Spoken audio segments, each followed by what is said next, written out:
Nene, how in the hell do you bring somebody on the show because they have fashion and all this, and then shade them because they are an expert in fashion? Y'all already know what time it is. I got the black V-neck on.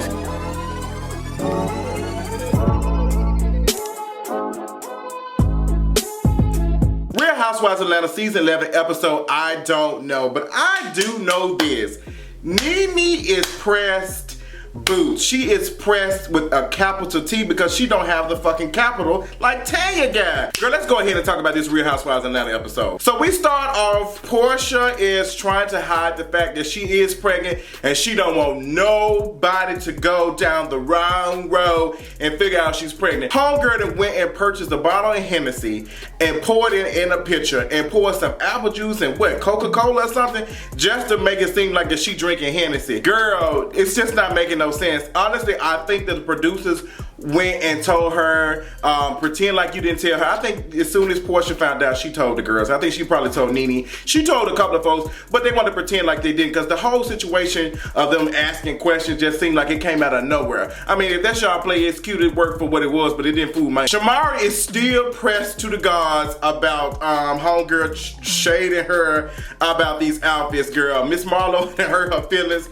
telling her that she don't have all the fashions. Like, Shamari, what you did was you went and got you a person that was a fashionista or whatever, and now they're styling you. You should be happy. You should be moving on down the right road and being happy about that. Like, you fixed it. You were bothered, girl, homegirl. You know your fashions ain't all that, and there's nothing wrong with that. I can't dress to save my life. I know that, girl. I'm Nene Leakes when it comes to fashion, girl. I'm gonna put on a cute shirt and some jeans and a cute boot. That's it. That's all Nene serve us. And that's it. But girl, like you pay somebody else to take care of that shit for you. That's not what it is. And then girl, who is bothered by what Marlo is saying? Honestly, girl, I would say, girl, if you don't move the fuck on out my way. But Marlo says she wants to help Shamari get her little stuff together. She comes to the room and said, girl, I see you getting ready for breakfast. Let me dress you up. Now when Marlo had, gave her a little shirt or whatever, it was a cute top. She looked good. Homegirl, I was like, okay, this is cute. Like the fashion that you've been wearing, Shamari, they have been questionable. They have not been there. Honestly, it's the worst. But a lot of them folks can't talk because a lot of them folks been wearing whack shit from day one. So girl, you just got to learn. I know it's hard for you. It seems like you kind of taking it kind of difficult. But girl, like just ease it on in, honey. So Nene and Portia come up with this talent show called Bitch Stole My Talent. And each like two folks gonna compete in a category some stuff. And I was like, okay, now that you really said Shamari and Kandi sing. I don't know if both of them can sing, but we're gonna talk about that. Cynthia and Eva both do modeling. Tanya has been known for her fashion, and Marlo always talks about being fashionable. So girl, we're gonna put all these folks together and we're gonna see what it is. Now the shade comes in and like the folks who gonna be, I don't know, like everybody else is gonna be the judge, and we just gonna like, and Nene and Portia are gonna be the host and stuff, and it's gonna be what it is. So I don't know who we started off, but it seemed like everybody who was shady lost. You had Cynthia go against Eva. Eva had been shading the shit out of Cynthia and saying that Cynthia been modeling since the prehistoric days and don't know about a model like that and da-da-da-da. Like Eva was just dragging. And Cynthia has been like, she's heard this stuff because she's talked about it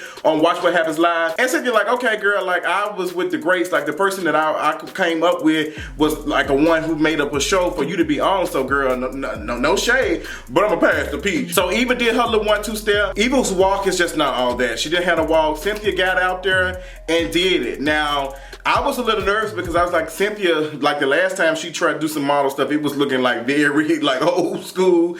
And even Bravo ran that clip and made it funny.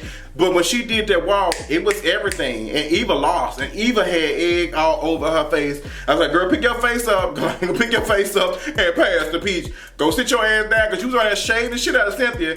And that walk slaughtered your ass. Next, then we have Marlo and Tanya. Marlo comes out. She just turns from a cocoon to a butterfly. And it's really cute. Like she had this white and black outfit. And it was cute, but it wasn't, honestly, it wasn't fashion because she didn't go and say this is this and that. Like she didn't have those pieces and stuff that she's always talking about. She just had one statement piece and that's it. So Tanya came out. Now when Tanya came out, I was honestly like, ooh, this shit look boring. It looked like she was headed to like a beach or a confused ass business meeting. And I was like, girl, I don't know if this is all that, Tanya. But Tanya started taking them pieces off, and she had other stuff, and she started putting other stuff on, and she started talking about it. I was like, okay. And she started talking about, you know, my lower end piece that came from Swag Boutique. Honestly, that was Tanya plugging Swag Boutique for Nene Leakes. Like the fact that she talked about them shades, she said these shades cost $130, I normally spend more. I felt like that was Tanya saying, hey, I bought this from Nene, go to Swag Boutique. Honestly, I'm listening to it, and Nene was like, hold on, what you trying to say, that that's low end, da da da, because $130 is a lot to folks. Nene Leakes, you are the same motherfucker, because I'm finna get really mad, because Nene really showed her insecurities this episode. Nene, you literally are the same person that has been talking, I'm very rich, talking like folks are rich. Like, you have been known to say that. And we know your ass ain't got the money that you talking about. But it's funny seeing you come from literally rags to whatever you are this week. And Nene, I was trying to figure out why were you so pressed when she said that, because she plugging your tired ass boutique. So I'm trying to figure out, why were you upset? Like, what was your reason for being upset with her saying it? Because I didn't take it as Tanya was being malicious at all when she said that. And I honestly haven't felt Tanya this whole season, honestly, because she gets me like, ooh, little bubbly. But she seems like a genuine person, and Tanya is coined. She is coins. She has the coins that Nene Leakes dreams of, okay? Tanya's coins are not affected about being on Real Housewives of Atlanta. It's probably just an extra check for her to invest in another business or another condo somewhere in California. Nene, you ain't got that coin, girl. You was really, really bothered.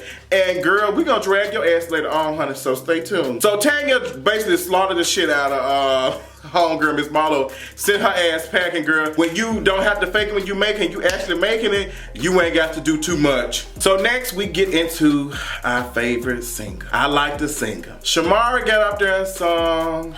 She sang a little gospel song. It was cute. I honestly was nervous for her because I was like, okay, Shamari really, I don't know if Shamari can sing, because that little 1-2 steps she had did for that little concert for Black, I was like, girl, I don't know if you that talented, I just don't know. So I was like, girl, you do what you got to do. And it was not bad. It wasn't like all that good. It's a gospel song, you gotta do is holler. You just make folks feel the spirit, they swinging and soul and all Negro spiritual. It was cute. Then you got the queen of Negro spiritual get up there, Faith, Miss, okay, because the police coming to arrest Candace's damn vocals, because bitch, they were damn near about to slaughter all of us. They was like, girl, I don't know, assault with a deadly weapon. Kandi got up there, and I knew immediately, like, Kandi ass is finna fucked up. She talking about she was nervous. I said, girl, go ahead. You know how folks who are scared of you tasting their food talking about, I was missing some season, I was missing this, so I ain't put too much, so I did this. Come on, all type of excuses just in case that shit tastes like trash, so you can go ahead and say, oh, okay, well, girl, that's probably why it was nasty. So she had already did the little tampering down, like, girl, it's not gonna be all of that. So she got out there and started, I honestly thought she was gonna start singing, when a man wants a woman doing their own thing. I thought she was gonna do that deep ass voice, like tickle, tickle, tickle, tickle. I thought Kandi was gonna do that, but she didn't. Then she started hitting these high notes. And somebody on Twitter, I think his name is Life as a King, tweeted and said that Kandi was singing in the key of car. Bitch.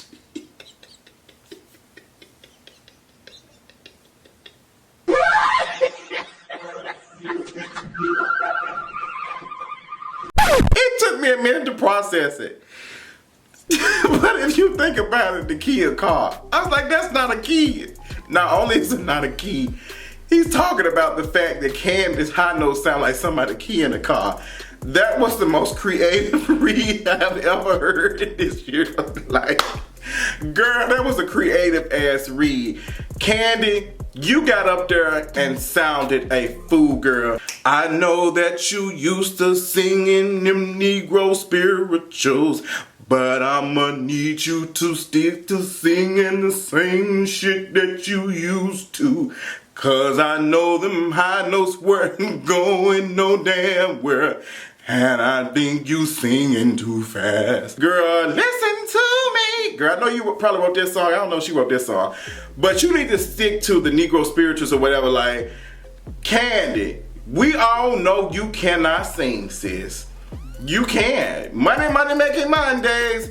Your ass can't sing, Kandi. Girl, you got up there and was attacking us all. Like, I was scared. I know there were cats. Bitch, your voice sounded like that shit that was shaking the folks on birds and box and some shit. Girl, you was fucking... That's the shit that them folks were hearing on Bird Box on Netflix. Was Kandi singing the damn I know, like, them birds don't know what the fuck going on. Kandi, your ass has a Bird Box note, like, voice. Like, I don't know what key you were singing, what song that was, what you thought you were doing. But baby, when them folks were clapping and they had to root for the person who won. Girl, Bravo shaded the shit out of your head. And you talking about some you the boss. Girl, they shaded the shit out of your head. Girl, them folks had that shit to run the clock. And nobody raised their hand. Girl, how you get outsung by somebody from a damn R&B group that had probably one album? Like, okay. Oh, Jesus. The shade writes itself. And Kandi, she's a writer, so she wrote her own shade. Kandi knew better to get up there on the damn stage singing like that. Kandi, what was you talking about? You really should have got up there and just said, when a man wants a woman. You should just sang that, because folks would have started laughing. It would have been a cute key.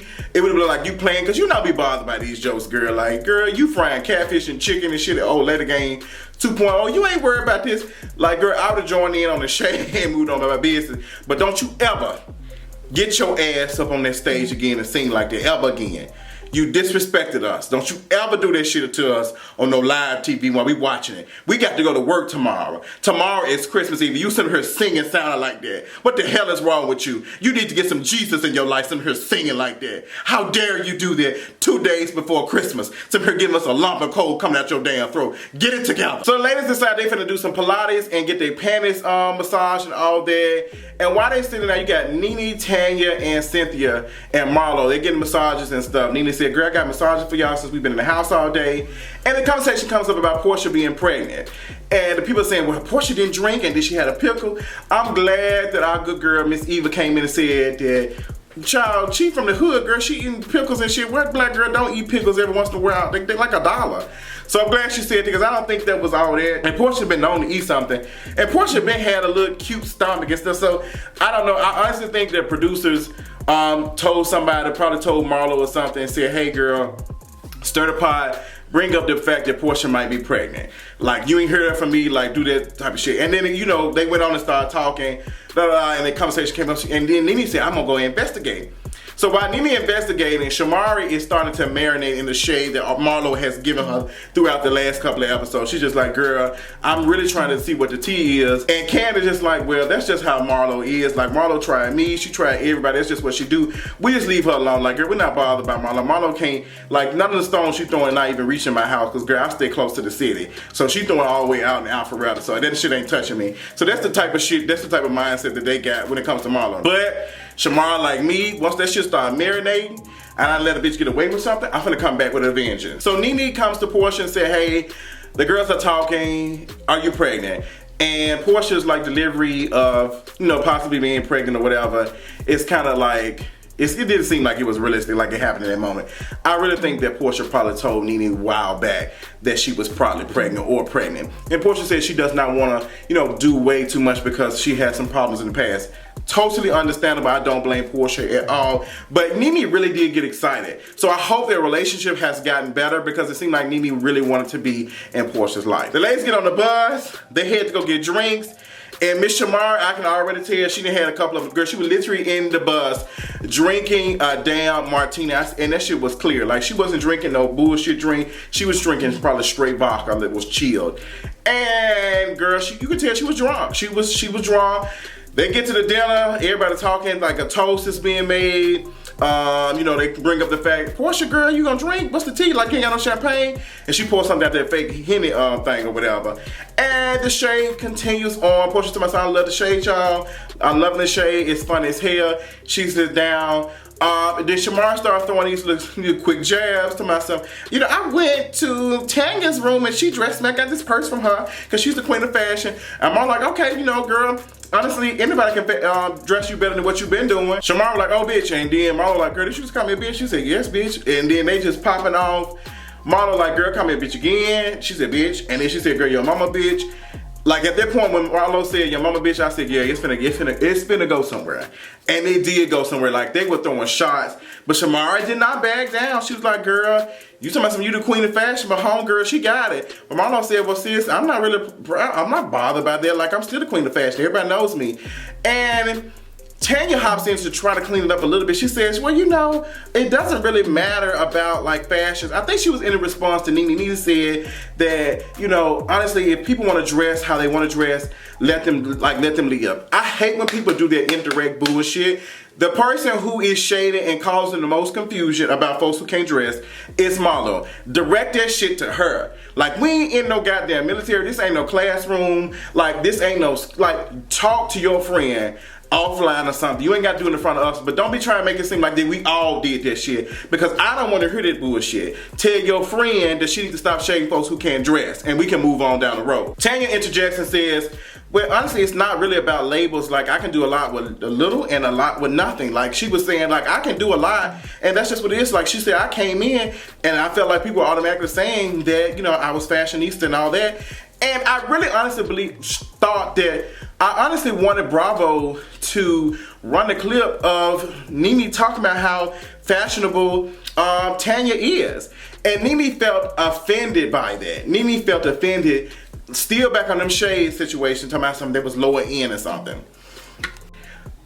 And I'm trying to figure out where is this coming from, because Tanya was like, girl, I'm not even shading you. Like, it's not what it is. So Nene's insecurities start hopping out. Like, they just started jumping out on the screen. Like, Nene was bothered by it. She was just like it's folks in the hood who can't afford this and that. Now you want to be an advocate for folks who can't afford the shit you've been talking for the last couple of seasons. Like, Nene, you just came from this.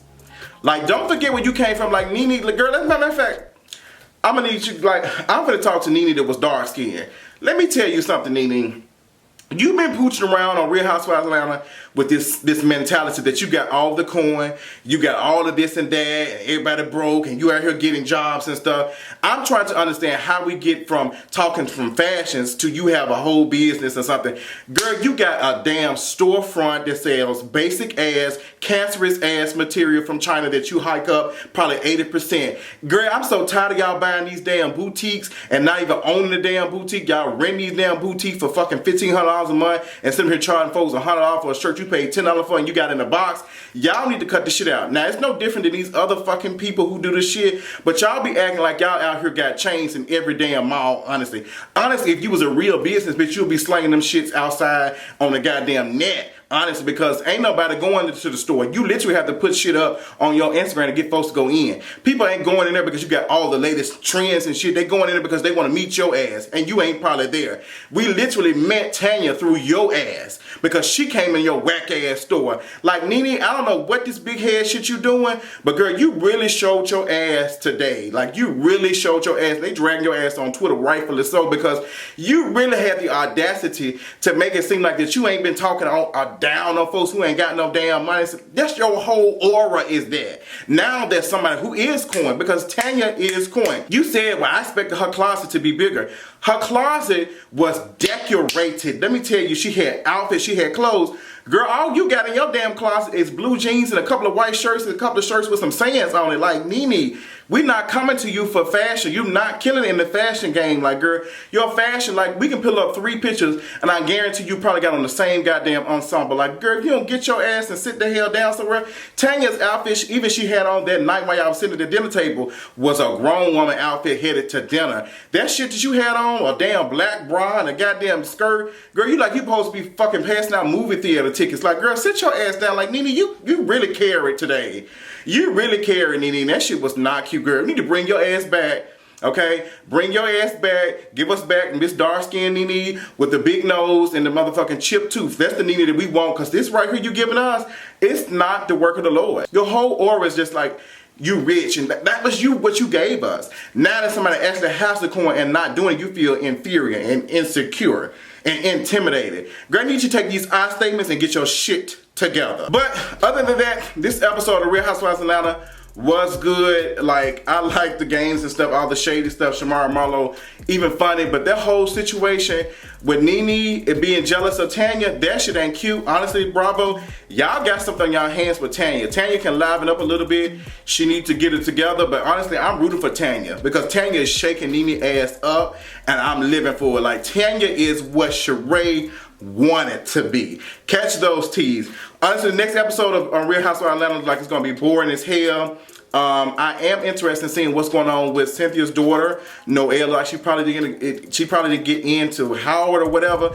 But next episode is probably gonna be boring. I can't wait to see what Mama Joyce is gonna be talking about. She said, when I was talking about lemons, I was talking about Kandi. Let me know what y'all thought about this episode. Let me know what y'all thought about my review. Have a Merry Christmas, Happy Holidays, all that good shit. And I will talk y'all Christmas Eve and Christmas Day. I love y'all, and I'll talk y'all later on tonight. Bye.